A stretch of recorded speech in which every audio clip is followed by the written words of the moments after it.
নমস্কার বন্ধুরা, ষোলো আনা বাঙালিতে সবাইকে স্বাগত জানিয়ে আমি আজকে নতুন একটা ভিডিও নিয়ে চলে এসেছি। আজকে আমি তৈরি করব সোয়াবিন।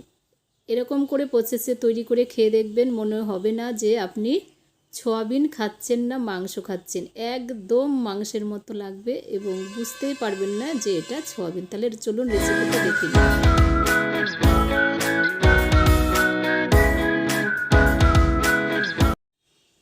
প্রথমে আমি বড় সোয়াবিন 10 মিনিট জলে ভিজিয়ে রেখেছিলাম ঢেকে। আপনারা চাইলে ছোট সোয়াবিনও ব্যবহার করতে পারেন।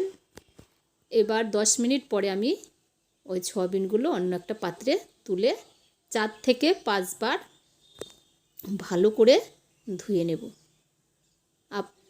আপনারা চাইলে কিন্তু সোয়াবিনগুলো সেদ্ধ করেও নিতে পারেন বা গরম জলে ভিজিয়ে রাখতে পারেন, তাহলেও কিন্তু সোয়াবিন নরম হয়ে যাবে। অবশ্যই কিন্তু সেদ্ধ করে নিলেও 3 থেকে 4 বার সোয়াবিনগুলো কিন্তু ভালো করে ধুয়ে নেবেন, না হলে সোয়াবিনের ভেতরে দেখুন অনেকটাই কিন্তু নোংরা থাকে।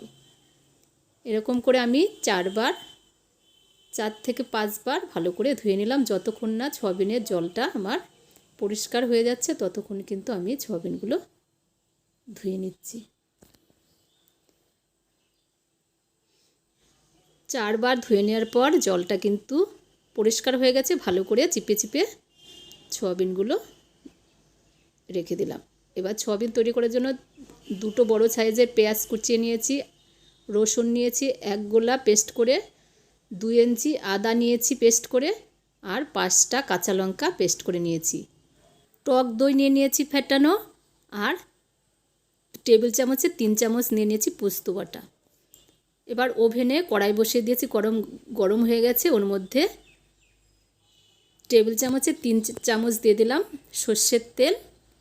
তেল গরম হয়ে গেছে, ওর মধ্যে তেজপাতা দিয়ে দিলাম আর গোটা গরম মশলা, দারচিনি, লবঙ্গ, এলাচ দিয়ে দিচ্ছি 2টো করে। অবশ্যই কিন্তু মিডিয়াম ফ্লেমে রান্না করছি। এবার দিয়ে দিলাম জিরে, গোটা জিরে ফোড়ন দিয়ে একটুখানি নেড়ে নিলাম। নিয়ে এর মধ্যে দিয়ে দিচ্ছি কুচিয়ে রাখা পেঁয়াজগুলো কিন্তু ভালো করে নেড়ে ভাজা ভাজা করে নেব। 2 মিনিট মতো এরকম নাড়তে নাড়তে দেখবেন পেঁয়াজগুলো কিন্তু লাল লাল হয়ে যাবে। দেখুন একটু লালচে লালচে হয়ে গেছে, আর নাড়তে থাকতে হবে।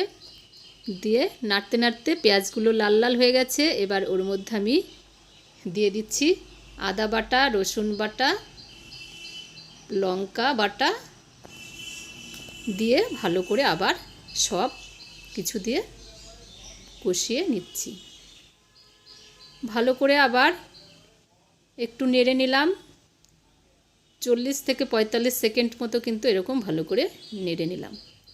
নিয়ে এবার ওর মধ্যে দিয়ে দিচ্ছি লবণ, 1 টেবিল চামচ পুরো লবণ দিয়ে দিলাম। আপনারা অবশ্যই পরিমাণ মতো লবণ দেবেন। আর দিয়ে দিলাম হলুদ গুঁড়ো, লবণ দিয়ে সব মশলা দিয়ে আবার ভালো করে কষিয়ে নিলাম। এবার দিয়ে দিচ্ছি কাশ্মীরি লঙ্কা গুঁড়ো দিয়েও ভালো করে আবার সব কিছু দিয়ে মিলিয়ে নিলাম। দিয়ে একটুখানি জল দিয়ে আবার মশলাগুলোকে কিন্তু কষিয়ে নেব। এর জন্য ঢেকে দিয়ে রেখেছিলাম আমি 2 মিনিট মতো। ঢাকনা খুলে দেখুন মশলাগুলো কিন্তু অনেক কষানো হয়ে গেছে, লাল লাল হয়ে গেছে এবং মশলা থেকে একটু তেল তেল মতো বেরোচ্ছে। ঢাকনা খুলেও আমি মশলাগুলোকে ভালো করে নেড়ে নেব 2 থেকে 3 মিনিট মতো। মশলা কষানো, যত মশলা কষাবেন তরকারিটাও কিন্তু ততটা ভালো হবে। এবার এর মধ্যে দিয়ে দিচ্ছি পোস্ত বাটা,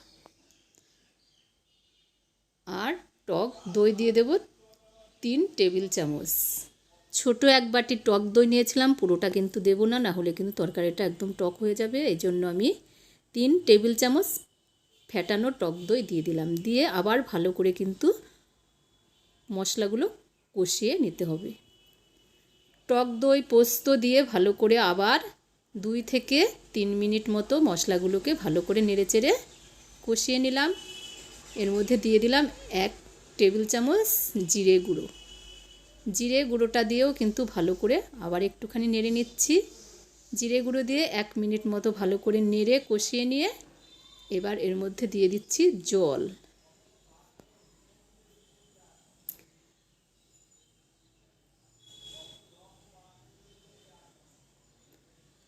জল দেখুন আমি ছোট একটা বাটিতে করে কিন্তু 3 বাটি জল দিয়ে দিলাম। আপনারা কিন্তু অবশ্যই আপনাদের পরিমাণ মতো জল দেবেন। খুব একটা কিন্তু ঝোল করব না। মাংসের তরকারি যেমন গ্রেভি করা হয় সেরকম গ্রেভি করব। এবার ফুটতে শুরু করে দিয়েছে। ওর মধ্যে দিয়ে দিলাম 1 টেবিল চামচ চিনি দিয়ে এবার ঝোলটা দেখুন ফুটতে শুরু করে দিয়েছে। এবার কিন্তু হাই ফ্লেমে আমি এটাকে করতে দিয়েছিলাম। দিয়ে যখন ঝোলটা ফুটতে শুরু করে দিয়েছে আমি দিয়ে দিলাম সয়াবিনগুলো দিয়ে দিলাম। দিয়ে এবার ভালো করে একটু নেড়ে দিলাম। দিয়ে ঢেকে রেখে দেব 4 থেকে 5 মিনিট মতো।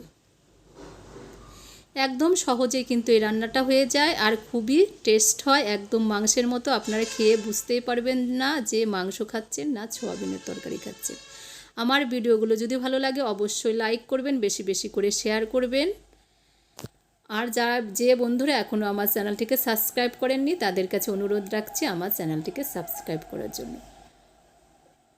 4 মিনিট পরে আমি ঢাকনাটা খুলে দিয়ে এবার একটু নেড়ে দিলাম। তারপরে 1 চামচ গরম মশলা দিয়ে গ্যাসের ফ্লেমটাকে অফ করে দিলাম। আমি কিন্তু লাস্টে গরম মশলা দেওয়ার সময়ও গ্যাসের ফ্লেমটাকে অফ করিনি, একটুখানি ফুটিয়ে নিয়ে তারপরে কিন্তু গ্যাসের ফ্লেমটাকে অফ করলাম।